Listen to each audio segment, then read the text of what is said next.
নমস্কার বন্ধুরা, কেমন আছো তোমরা সবাই? আশা করি তোমরা সবাই অনেক ভালো আছো। আমি শম্পা, তোমাদের ভালোবাসায় আর ভগবানের আশীর্বাদে আমিও অনেক ভালো আছি। আজকে তোমাদের সাথে আরেকটি নতুন ব্লগ নিয়ে হাজির হয়ে গিয়েছি। আশা করি ব্লগটি দেখতে তোমার প্রতিদিনের মতো আজকেও অনেক ভালো লাগবে। তো পুরো ব্লগটি স্কিপ না করে দেখতে থাকো। আজকেও আমি আমার ভিউয়ার্সদের প্রতি কৃতজ্ঞতা রেখেই আমার ব্লগটি শুরু করছি। আশা করি তোমরা আমাকে সব সময়ের মতো আজকেও অনেক সাপোর্ট করবে। তো তোমরা ভিডিওর থাম্বনেল দেখে বুঝতেই পেরে গিয়েছো যে আমি কি রান্না করছি। আমি আজকে রান্না করছি বাসায় কাচ্চি বিরিয়ানি। তো কাচ্চি বিরিয়ানিটা অবশ্যই আমি এইখানে চিকেন কাচ্চি বিরিয়ানিটা করছি।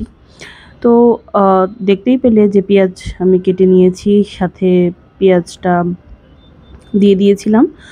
যা যা মশলা দেওয়ার আমি তাই দিব, কিন্তু আমি যেভাবে রান্না করি সেটাই তোমাদের সাথে শেয়ার করব।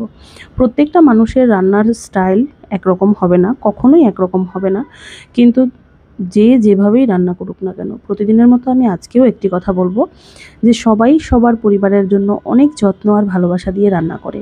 রান্নাটা যদি কোনো দিন খারাপ হয় তাহলে অবশ্যই সেই মানুষটিকে কষ্ট দিয়ে কেউই কথা বলবেন না, কারণ ইচ্ছে করে কেউ রান্নাটা খারাপ করে না। হয়তো আজকের রান্নাটা আমার ভালো হয়েছে, আর একদিন খারাপও হতে পারে, কিন্তু সেটা মাথায় রেখেই পরিবারের সবার উচিত চিন্তা করা। এই গরমের মধ্যে রান্নাঘরে বসে রান্না করে সবার জন্য মন ভরে খাওয়াবে বলেই কিন্তু রান্নাটা করা হয়। সেটা যদি কোনো কারণে খারাপ হয় তাহলে অবশ্যই সেটা সবার জন্যেই কিন্তু স্যাক্রিফাইস করে নিতে হবে। তো যাই হোক, প্রথমেই অনেক কথা বলে ফেললাম। আমি এখানে একাধারে পেঁয়াজগুলো ভেজে সেখানে গোটা গরম মশলা, এলাচি, তেজপাতা, তারপর লং, তারপর গোলমরিচ আস্ত সব গোটা গোটা দিয়েছি। দিয়ে আমি পেঁয়াজটাকে ভেজে নিচ্ছি। কোনো কিছুই করব না, শুধু পেঁয়াজটাকে ভেজে নিব। তারপর এখানে আমি একটু মশলা ইউজ করেছি, সেটা হচ্ছে আমি আদা বাটা, পেঁয়াজ বাটা, রসুন বাটা, এগুলো সব দিয়ে, আর যেহেতু কাচ্চি বিরিয়ানি একটু আলুটা তো প্রেফার করি, তাই শাশুড়ি মা পেঁয়াজ আর আলু দুইটাই কেটে দিয়েছেন। তো এটা বসিয়ে দিয়েছি পাশে। আর আবার যেহেতু এটা মানে বাসমতি চাল, তাই সেটাকে আবার ভিজিয়ে রেখেছিলাম ধুয়ে, সেটা এখন আমি সেদ্ধ করতে বসিয়ে দিয়েছি। আমি এটা নিয়ে এত চাপ নিই না, কারণ আমি জানি যে এই রান্নাটা নিয়ে অনেকেই আমরা চাপ নিই। আমি প্রথম যেদিন এই বাসমতি চালের মানে বিরিয়ানি রান্না করেছিলাম, এই বাসমতি চালের বিরিয়ানিটা আমাদের বাসায় আমার দেবরের অনেক বেশি পছন্দ, কিন্তু আমার শাশুড়ি আর আমার হাজব্যান্ড এত একটা বেশি পছন্দ করে না, সাথে শ্বশুর।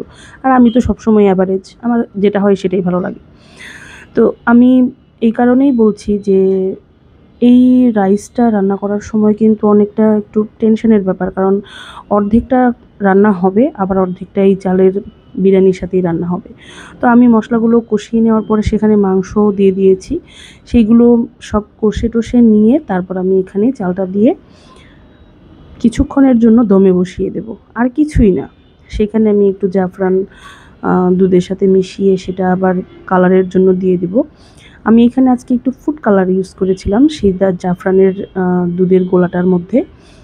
এটা যে যেমন খায় আর কি, আমি আজকে প্রথম ইউজ করেছি এটা, দেখলাম যে না ভালোই হয়েছে, তবে খুব সামান্য পরিমাণে, কারণ যেহেতু এগুলো শরীরের জন্য তেমন একটা ভালো না, তাই বেশি অতিরিক্ত মশলা বা অতিরিক্ত কোনো কালার বা ফ্লেভার এগুলো কোনো কিছুই আসলে শরীরের জন্য ভালো না।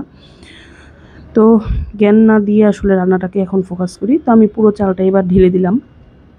আর এই চালটা অনেকেই ঝরা দিয়ে রাখেন, তো আমি মনে করি ওই যে বললাম যে যেভাবে রান্না করে আর কি। তো আমি যেহেতু এটা কয়েকবার রান্না করতে করতে এখন বুঝে গিয়েছি কোন সময় আসলে জল সমেত না, মানে একটু ছেঁকে তুলেই দিয়ে দেওয়া যায়। তো আমি এটা মানে ওই আলাদা করে ছেঁকে তুলে, মানে যেই কাজগুলো করে আমার শুধু সময়ই নষ্ট হবে আর কোনো কিছুই হবে না, সেগুলো আমি হয়তো কেন করতে যাব। তো আমি এটাই যেহেতু মানে এই প্রসেসটাতে আমি বিশ্বাসী যে আমি যেভাবেই চাই সেভাবেই রান্না করতে পারি। তো এটা আলাদা করে কাউকে মানে এইভাবে করব ওইভাবে করব, মেন হচ্ছে আমার খাবারের টেস্টটা কেমন হচ্ছে, বা রান্নাটা করেছি সেটাও মানে প্রপার কুক হয়েছে কিনা, আমি এখানে ফোকাস দিব। আমি এত আলাদা করে ওই। তো যাই হোক, কথা বলতে বলতে কিন্তু আমার অলরেডি কাচ্চি বিরিয়ানিটা রেডি হয়ে গিয়েছে। আমি এখন এটাকে দমে বসিয়ে দেব। ওপরে আমি বিরিয়ানির মশলাটা এবার দিয়ে দেব। আমি এখানে কোনো ঘি ইউজ করছি না, এমনিতেই অনেক তেলের খাবার, আর প্রপার মানে অনেক কিছু এখানে অ্যাড করা হয়েছে। তো এখানে আর আলাদা করে ঘি দিয়ে ফ্লেভার বাড়ানোর কিছু নেই, অলরেডি অনেকটাই ফ্লেভার চলে এসেছে। দমে বসিয়ে দিয়ে ব্যাস এইবার আধা ঘন্টা পর আমি দমের থেকে আর কি ঢাকনাটা খুলে আর কি দেখব। তো খুলেই তোমরা দেখেই বুঝতে পারছো কতটা সুন্দর হয়েছে আর কি কাচ্চি বিরিয়ানিটা, চিকেন কাচ্চি বিরিয়ানিটা। তো আমারও দেখে মনটা খুব ভালো হয়ে গেছে। আশা করি আমার ভিডিওগুলো দেখতে তোমাদের প্রতিদিনের মতো আজকেও অনেক ভালো লাগবে। আজকের মতন এইটুকুই। সবাই ভালো থেকো, সুস্থ থেকো। আমার পরিবারের জন্য সবাই ভালোবাসা, দোয়া, আশীর্বাদ করো, আমাকে সাপোর্ট করে যেও এভাবেই। সবাই ভালো থেকো। আর একটা নতুন ভিডিও নিয়ে দেখা হবে। আজকের মতন এইটুকুই। Bye bye.